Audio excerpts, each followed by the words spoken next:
বাংলাদেশকে ভালো দল বলেই নিজের ব্যর্থতা স্বীকার করলেন প্যাট কামিন্স। বাংলাদেশের কাছে হারের পর অস্ট্রেলিয়া অধিনায়ক প্যাট কামিন্সের মুখে এমন স্বীকারোক্তি যা শুনে অনেকেই অবাক। কোনো অজুহাত দিলেন না তিনি, বরং বাংলাদেশের প্রশংসা করে সরাসরি মেনে নিলেন নিজেদের ব্যর্থতার কথা। দ্বিতীয় টেস্টের আগেই ঠিক কী বললেন অস্ট্রেলিয়ান তারকা, তাই থাকছে আজকের এই ভিডিওতে।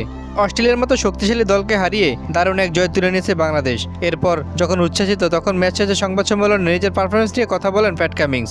সংবাদ সম্মেলনে প্যাট কামিন্স স্বীকার করলেন তাদের দল ম্যাচের প্রত্যাশা অনুযায়ী খেলতে পারেনি। অন্যদিকে বাংলাদেশ মাঠে গুরুত্বপূর্ণ মুহূর্ত ভালোভাবে কাজিয়ে লাগিয়েছে এবং ম্যাচের বিভিন্ন বিভাগে অস্ট্রেলিয়াকে কঠিন চ্যালেঞ্জের মুখে ফেলেছে। অস্ট্রেলিয়ার অধিনায়ক বক্তব্যের সবচেয়ে গুরুত্বপূর্ণ অংশ ছিল বাংলাদেশের প্রতি তার প্রশংসা। তিনি বাংলাদেশের পারফরমেন্সকে কৃতিত্ব দিয়ে বুঝিয়ে দেন জয়টি কোনো কাকতালীয় ঘটনা ছিল না।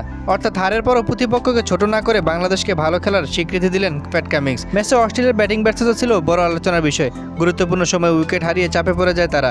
সেই সুযোগে বাংলাদেশের বোলাররা নিয়ন্ত্রিত বোলিং করে ম্যাচের নিয়ন্ত্রণ নিজেদের হাতে তুলে নেন। এরপর ব্যাট হাতে দায়িত্বশীল পারফরমেন্স করেন বাংলাদেশ। ধীরে ধীরে ম্যাচ থেকে ছিটকে দেয় অস্ট্রেলিয়া, আর শেষ পর্যন্ত আসে বাংলাদেশের সেই ঐতিহাসিক জয়।